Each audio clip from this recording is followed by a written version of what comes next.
Coming up next on Hawaii Now, Congressman Neil Abercrombie's leadership helps the U.S. House of Representatives to agree on a comprehensive bipartisan plan to make the country more energy independent. Let's rise above the clash with one another. He and the Republican Pennsylvania congressman leveraged their years of work together on energy legislation to lead a bipartisan group in the House. Their group's efforts helped to build support for groundbreaking legislation on energy. We have nothing to lose and everything to gain in terms of energy independence, number one, and number two, preventing the exporting of needed American dollars for investment in this country to import energy. Also coming up, as a member of the House Natural Resources Committee, Congressman Abercrombie visits Kauai to see how his support is advancing global research to save endangered species. We have this obligation as human beings to be a part of nature. And he goes to Hawaii Island to review the challenges facing Hawaii Volcanoes National Park. The U.S. House has approved a comprehensive bill to establish a national energy policy that reduces the amount of foreign oil America buys and redirects federal funding of tax subsidies for big oil companies to the development of alternative and renewable sources of energy. The bill drew heavily from H.R. 6709. That's a bill drafted by a group of Republican and Democratic lawmakers brought together by Hawaii Democrat Neil Abercrombie and Pennsylvania Republican John Peterson. I want to thank John Peterson as we move on this bill, whatever happens tonight. And I notice there are some members who we've been working with. This is kind of an emotional moment for me, I'll tell you, because one of the great sorrows that I'm going to have out of this is not so much that our bill didn't make it to the floor, but that John Peterson is leaving the Congress of the United States. Of course, he's doing it always for the right reasons, for somebody else. And of course, we hope that your wife, John, is going to be well. And I send her greetings, love, and affection tonight. The love and affection we bear for you. That you make the word honorable mean something very deep and real in this House. The two lawmakers have worked together for nearly a decade and have been partners on an earlier energy bill for much of that time. Abercrombie stressed that H.R. 6709 was driven purely by members of Congress on a bipartisan basis. We're productive with 6709, I think, because we got away from lobbyists coming in or corporations coming, advocacy groups, and we got away from the leadership clash, if you will, over who's going to get the House or who might not. The Abercrombie-Peterson bill helped lead the way for the compromise bill, which was now on the House floor on September 16, 2008. Here are some highlights of the bill. It provides more domestic energy by lifting a 30-year moratorium on offshore oil and gas production, releases 10% of the Strategic Petroleum Reserve, that's the nation's emergency supply of oil, to increase market supply, and pays for advancing renewable energy by repealing tax subsidies for big oil companies and extending tax incentives that were set to expire for renewable energy. The incentives range from tax credits for buying plug-in hybrid vehicles to tax credits to produce energy from the wind and biomass. The bill also creates and funds a reserve to accelerate renewable energy, doubles a tax credit for homeowners to install natural gas refueling equipment, promotes energy efficiency in residential and commercial buildings, and reduces transit fares for commuter rail and buses and expands service through grants to transit agencies. When the Speaker came around on this, and it's one of the reasons that I feel we should move forward with the bill, the Speaker doesn't want this bill, believe me. But she's not the leader of the California delegation. She's the Speaker of the House, and she feels that something has to move along, even if she doesn't approve of most of the provisions that are in here, if she had her own personal way. So what I'm asking is, let's rise above the arguments. Let's rise above the clash with one another. As gasoline prices skyrocketed last summer and Congress continued to argue about the proper approach, Abercrombie and Peterson convened a group of Republican and Democratic lawmakers to work out bipartisan energy legislation. The result of that process, a bill introduced in the House in July that quickly gathered momentum, attracted nearly 150 legislative co-sponsors, and ultimately became the foundation for the bill passed on September 16th. This gives us an opportunity to move this along. That's all I'm looking for. And believe me, the Republicans can claim they forced the Democrats to take it up, and they made their point. And the Democrats will claim that they went for the bigger national interest and acted in a nonpartisan way. Everybody can make their political claims. But let's keep this moving. The American people will blame all of us, Mr. Speaker. The American people will not say the Democrats showed up the Republicans or the Republicans sure showed the Democrats. They're going to blame the Congress because they want energy independence. We have to have it. So my plea to you is that we take this bill and move it along and get it into the Senate. We have nothing to lose and everything to gain in terms of energy independence, number one, and number two, preventing the exporting of needed American dollars for investment in this country to import energy. That's the reason, Mr. Chairman, that we need to do this. We will not be forgiven by the people of this nation if we are not able to move an energy bill to the Senate so we have a fighting chance to try and work the legislative process here. Let's not have the kids that come to visit us every day, the people who come to our office sincerely asking us for our help, look at us and say they couldn't do the job that they were sent here to do. Thank you, Mr. Speaker. The bill was approved on a vote of 239 to 189 and ended the gridlock on energy legislation in the U.S. House, following a solid push from a bipartisan effort led by Congressman Neil Abercrombie of Hawaii and John Peterson of Pennsylvania.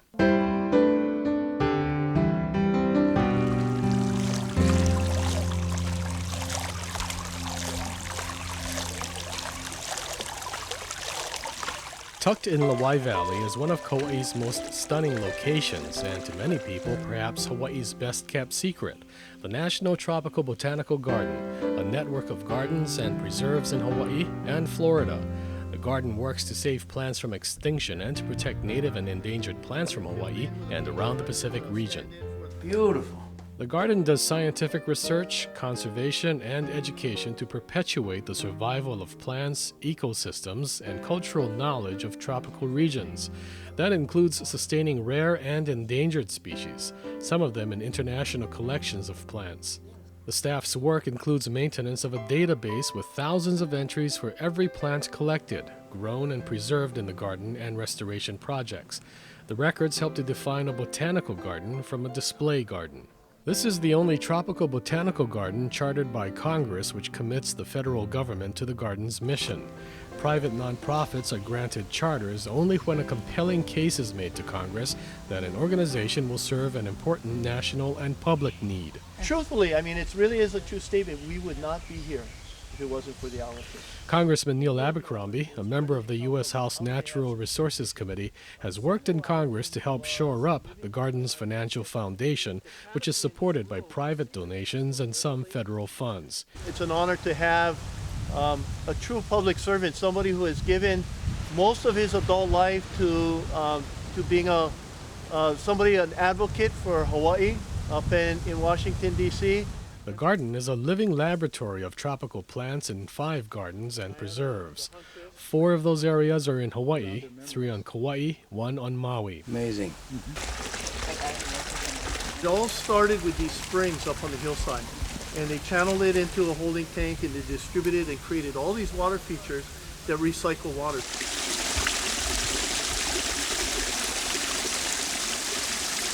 Allerton Garden is one of those areas with water features that lie quietly inside tropical forests, a landscape that follows a river down the valley to one of the most popular breeding grounds for green sea turtles.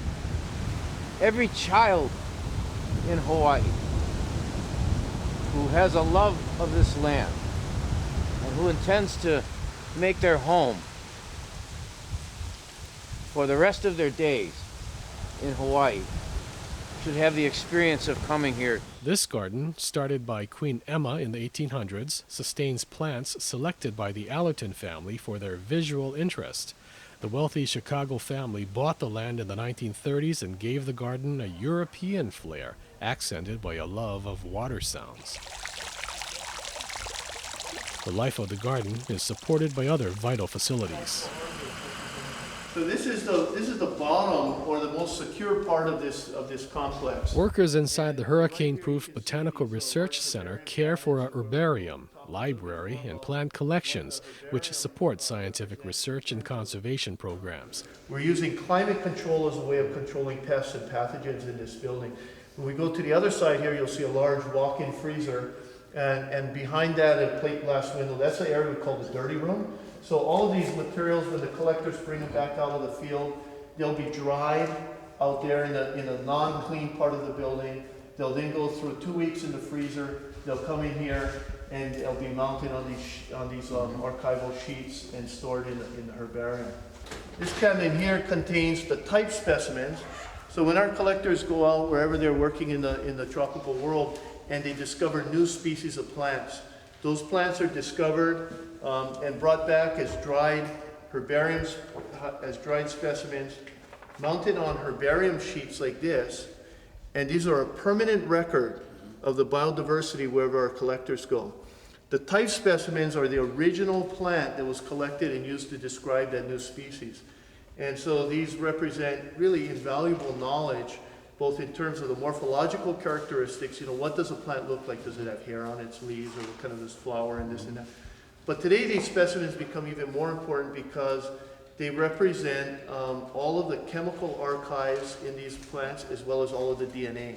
So from a medicinal plant research, or today we're using genetics a lot in science and especially in understanding plant relationships, these herbarium sheets become absolutely invaluable. And in many cases, the type specimens here are not represented anywhere else in the world. So as I said earlier, these are really invaluable. If a hurricane was to destroy these, no amount of money in the world could ever replace it. And in many cases, we have plants in here that are now extinct. The survivability of this building is a key to the survival of its irreplaceable contents.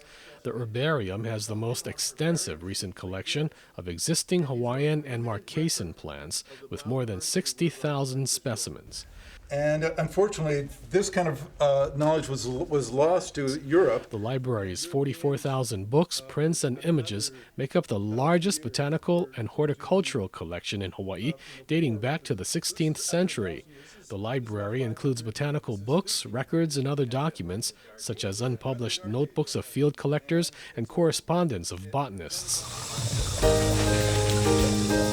The Conservation and Horticulture Center in the McBride Garden propagates more than 10,000 plants a year, many of them rare native plants to Hawaii and the South Pacific.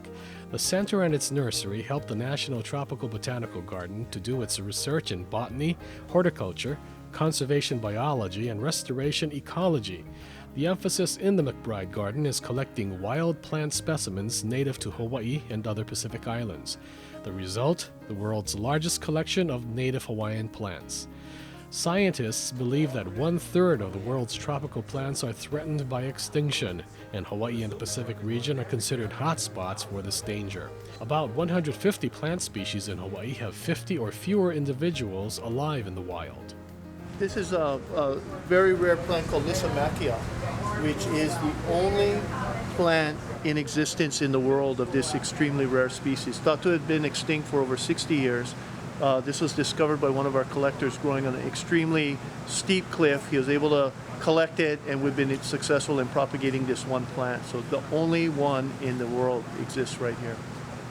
Then we have a small micropropagation lab. So sometimes we bring material in that they visited the plant a few times, can't get mature seeds, so they bring in immature seed or propagules of some sort, and we try and produce it in our micropropagation lab.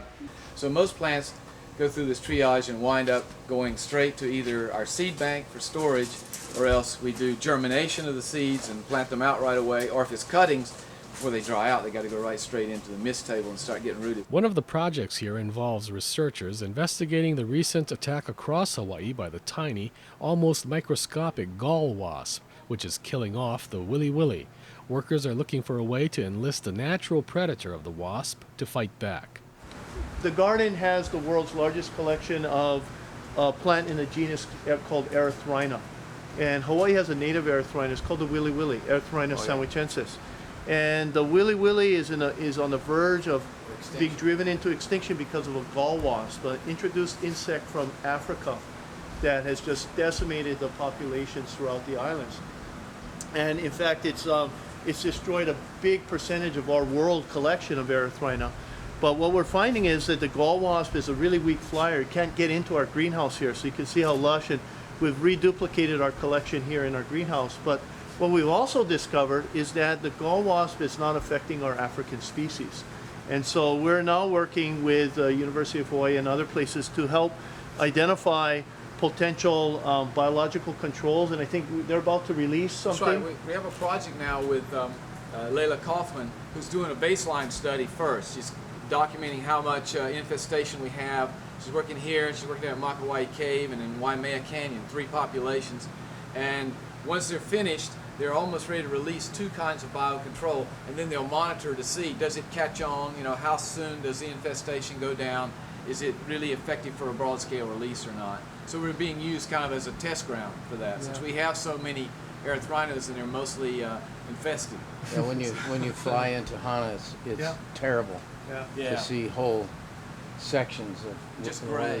Gray, yeah. Yeah, that's right. As if they've been burned. The Maui population of Erythrina salmoncensis was especially hard hit, and especially on the dry side, not the Hana side, but even the other side. How did the egg department let that get started? Weren't they supposed It was probably an unknown hitchhiker that came in a shipping container. It was certainly not intentionally. By the time they realized it was almost too late. It actually it exploded in about a year. It was first detected on Oahu, and it was already over here within a year of that time. I see. Basically blowing around in the air. And this was a world collection that we brought together in the 70s for research on cancer. And so, again, it just shows how tenuous things are in the Hawaiian Islands. What makes it such paradise for people, year-round warm climate, beautiful sun, it's also ideal for many pathogens and insects. So would the garden be able to claim rights, manufacturing rights, copyright, patent for things you may discover? You mentioned about AIDS research or anything else. Do you get to keep that then? If it is intellectual property developed by our researchers, the answer is yes. The alula is another endangered plant the garden is saving. A moth, important to the alula's reproduction, also seems to have disappeared. So when the pollinator went extinct, these plants began to decline very rapidly. We've filled in with a paintbrush as a stand-in for the moth, but until we can restore the ecosystem, there's no chance that a moth would be able to come back and be the natural pollinator. But workers have successfully helped the plant to rebound.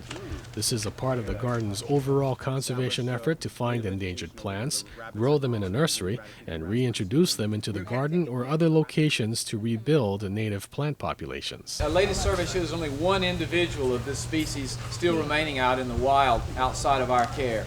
All the rest of the hundreds and hundreds that exist are really in botanical gardens and restoration sites. Wow. So it's a crisis situation. The alula's improving recovery is still another sign that the National Tropical Botanical Garden's work is making an impact on the environment and future of native plants by discovering new species and saving some from extinction. The success has made the garden and Hawaii a world leader in its field through a number of programs.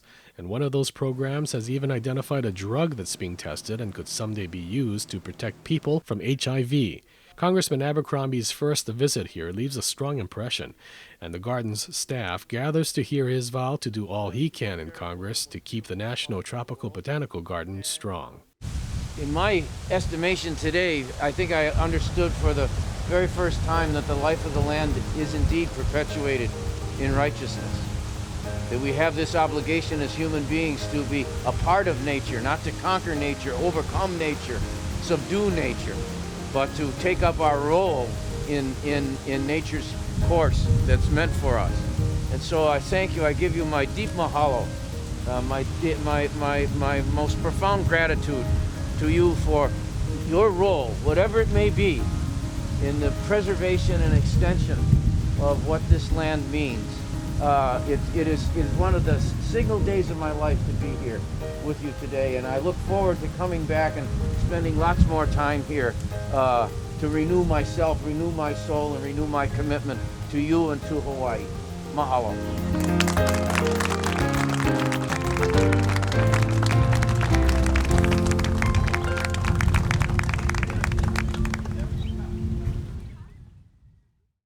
Over the years, Kilauea has been the source of spectacular eruptions and lava flows on Hawaii Island. A time-lapse camera in June and September 1986 captured lava bursting from one of Kilauea's lava tubes, flowing over a sea cliff and spreading over a delta below.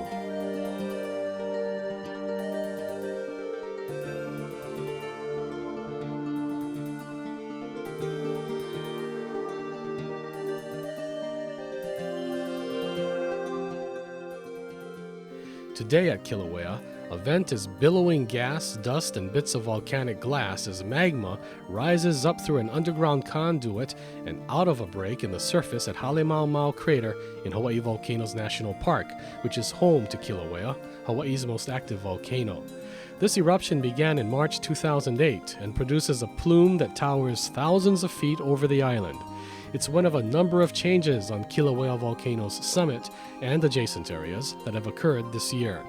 Congressman Neil Abercrombie, a member of the House Natural Resources Committee, which has jurisdiction over the national park system, is among the park visitors on this day. He's here to see how the park is handling the volcanic activity. Visitors here don't feel any noticeable tremors, but a seismograph inside the Hawaiian Volcanoes Observatory detects activity in Halemaumau. The activity coincides with a visible change in the plume, which grows darker and more turbulent. Scientists believe the plume turns dusty brown when the rock around the vent collapses into the conduit.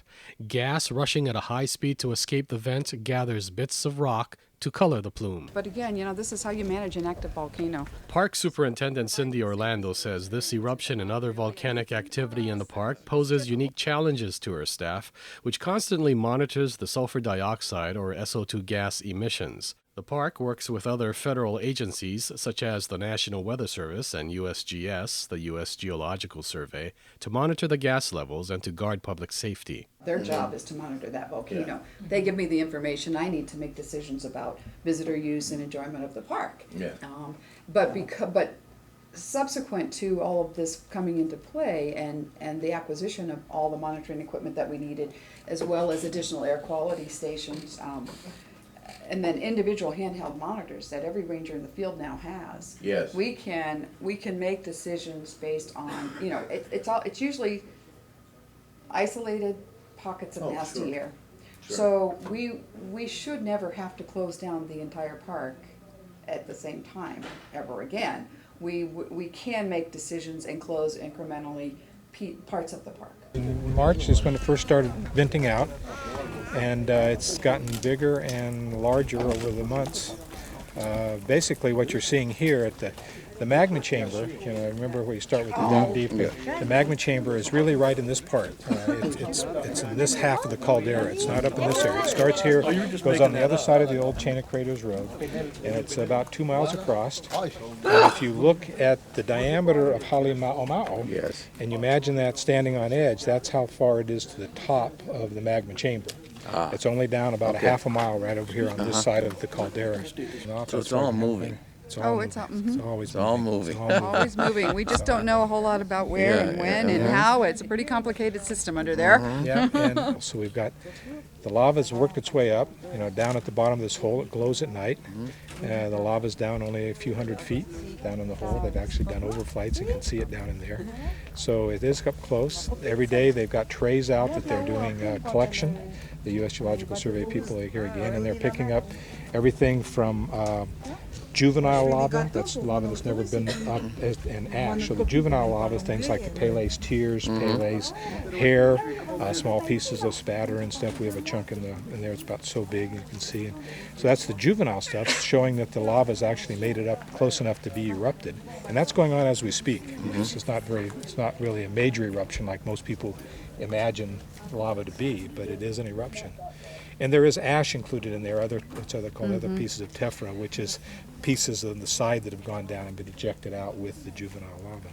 So that's something that we get concerned about in terms of the air quality and the particulates in the plume. At times there's a little more ash than others, and that's really what you have to be most concerned about with the VOG, is the particulate matter. And that's where I think we all collectively, all of the agencies need to do more work on capturing the monitoring of that data, analyzing perhaps what some of the effects are.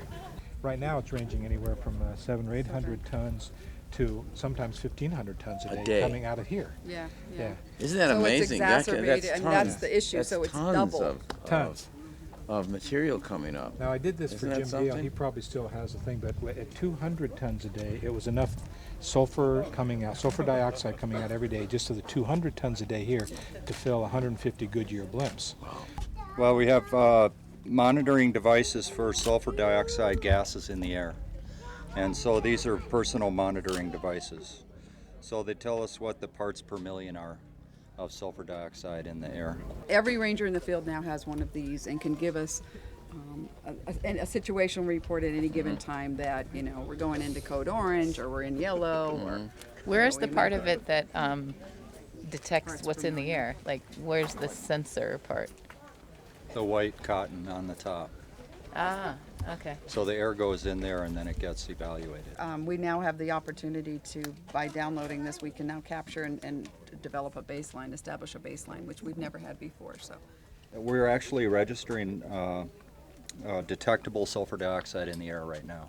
So we put up advisory signs and usually seal the building so that we at least have a place so that people can move to if they feel affected. Of course, a lot of times at lower levels, which it's at right now, different individuals have different sensitivities. Sure. Mostly it's respiratory problems. That's the biggest factor, is it'll affect your respiratory system first.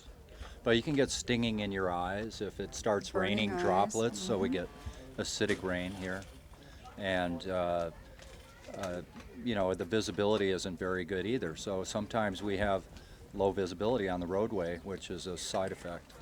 This is easily the most remarkable park of all. it is so incredible. In that sense that you have so many unique circumstances that you have to make decisions about It's virtually very daily. challenging. Yeah. It's from minute to minute. It's a park on the move. Yeah. And Well, literally. nothing. And that's right, literally. And the only park in the system that continuously creates new land. And right now, the visitors have an incredible opportunity, a historic event, because we have 2 Kilauea lava flows. One going into the sea on the county land outside of the park on the eastern side of Kalapana, and then right here at the summit with the plume. And that's Yeah, isn't just that great? incredible. Yeah.